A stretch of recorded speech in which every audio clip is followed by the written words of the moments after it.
Hi everyone, Aaron here for Zollotech, and as we move away from 2020 and that comes to a close and move into 2021, iOS 14.3 is our latest version of iOS. And so I want to talk about iOS 14.3, iOS 14.4 and beyond, and see what Apple actually needs to fix, what issues you're still having, and I thought I'd just talk about it a little bit as we're coming to the close of the year.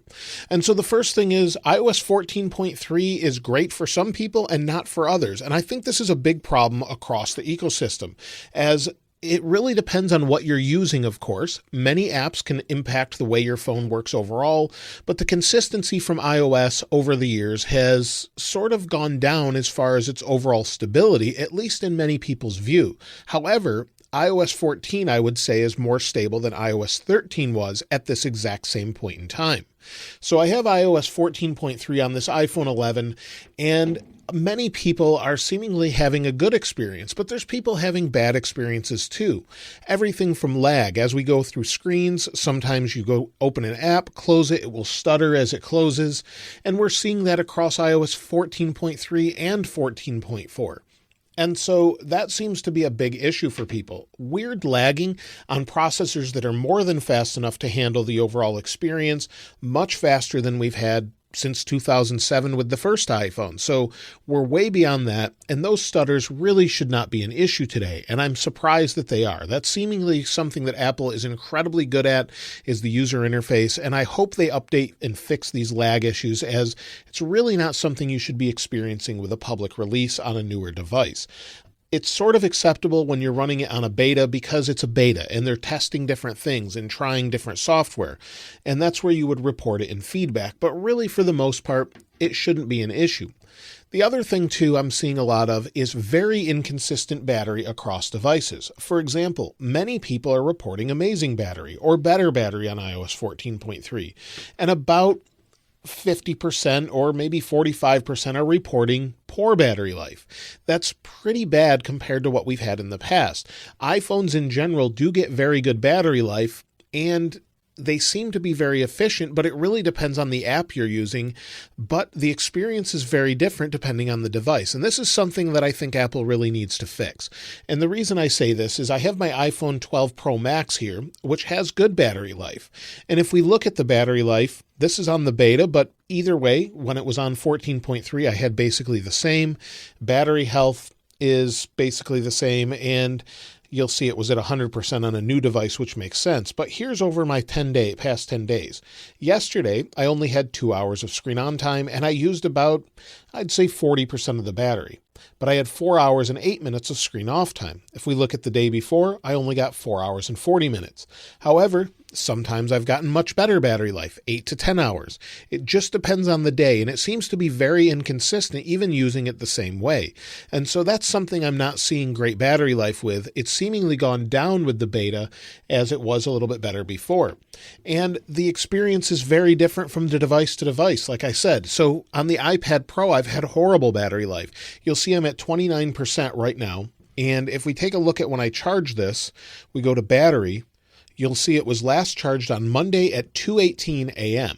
Now, I did this on purpose to show you, because what I did is I completely wiped this device, or actually upgraded the device using Finder on a Mac. So I didn't fully wipe it, but I basically reinstalled the iOS version right over the top of it to see what it would do. And so since Monday, you'll see here's my activity. So 52 minutes, or here's Monday, 1 hour and 27 minutes. Another hour, so 2 hours and 27 minutes or 28 minutes, and then 36 minutes. I'm getting about 3 hours of screen on time on my iPad Pro. This doesn't make any sense for something with a battery this big. You'll see Telegram notifications were part of it. YouTube was 58% of it one day. And prior to these updates, I was getting amazing battery life. Some people are having great battery life, some are not. And Apple has said in order to fix this, completely wipe the phone and then restore from a backup. I haven't done that yet, but it's getting to the point where I think I need to try that. But the problem with that is not everyone has a computer to actually wipe it with. So you'll actually need Windows or a Mac with Finder or iTunes to actually do that. And it's just becoming a problem over time. And even though I'm switching updates a lot, I'm seeing this enough from people that I think it's a big problem.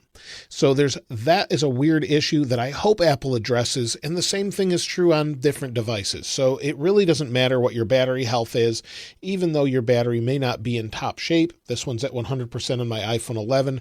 It's still a big enough concern that it seems to be a problem for a lot of people. And I would like to see Apple finally fix this with iOS 14.4, 14.5 and beyond. I'd love to see them focus on quality and get this taken care of. And also, if you're using exposure notifications, for example, I had someone message me about this. If you're using exposure notifications and you have it available in your area, I don't have it available where I am, but you can install apps to try it out. This can use a significant amount of battery because it's using your location. So that's just sort of the price of using that. So if that's affecting battery, that's something different than if maybe it's an app affecting battery. So just keep that in mind. But when it comes to other weird bugs, people are still having issues with notifications. Some people get them, some people don't. And this is a continued problem. I get complaints a lot that Instagram notifications aren't coming through. They work fine for me, but other notifications sometimes, such as text messages, aren't coming in through for other people, which are very important. So there's some very weird problems going on, and it seems to be intermittent. And I think Apple really this year, whether it be with iOS 15 or hopefully 14.4, they focus on quality and get this taken care of, because notifications as well as battery life are probably the number one priority for people when it comes to text messaging and then battery life, of course. So I see that a lot. And then also there's a headphone volume issue that I hear about almost every day. Someone messages me about, and this is kind of an odd problem because it's location dependent as well. So what I mean by that is if you go into your settings and then sound and haptics and then go to headphone safety, some people have these options to turn that off or they don't. So if you don't have the option, some countries don't support it, but some people in the United States are seeing this as well, depending on where they're at. And so the option to reduce loud sounds is great. You can reduce them to whatever decibel level you want, and it tells you how loud it is. As loud as city traffic, for example, with 85 decibels. And so the reason I bring this up is because some people don't even have the option to turn this off. Then they connect their phone via Bluetooth to their car, and they're playing music, and all of a sudden the volume turns down and they can't hear anything. And this is a big problem for people with phones, whether you be on a phone call and it does that, or you're in music and it does that, or a podcast.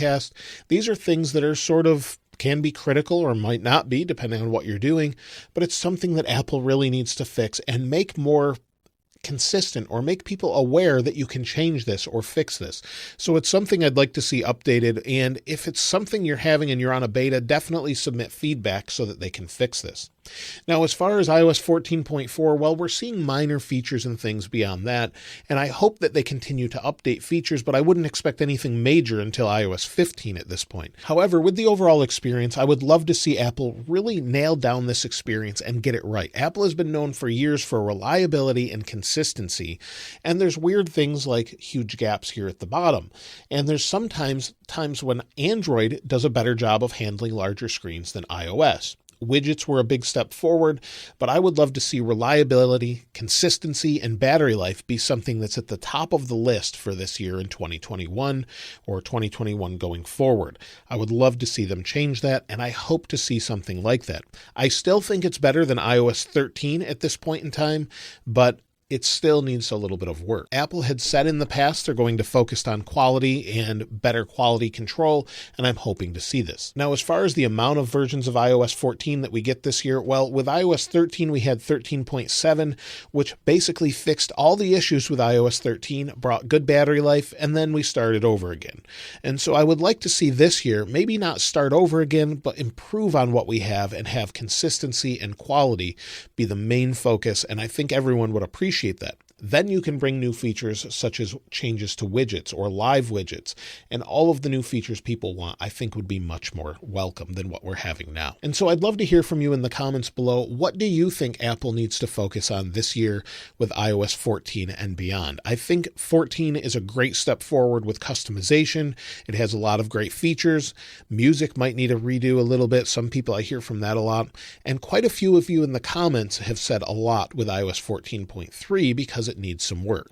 And there's 45,000 votes on the community poll that I did some time ago and over 1,000 comments. And if you look at some of these, you'll see a lot of people say, I can say battery life is slightly worse than iOS 14.2. And except that, everything works fine. But you'll scroll down through all of these comments, and there's very inconsistent experiences across the board. And I wish Apple would tell us more what we need to do to fix that problem as far as battery life, if it's something that's being affected, and how to better handle that. So lots of bugs, and if they're apps, the app developer needs to fix it. But if it's iOS, give us better control of not only battery, but better battery health as well. So a lot of people get freaked out about battery health. I've said I want this to change from a percentage to more of a stoplight system. Green for good, yellow for it's getting worse, red, it's time to change the battery.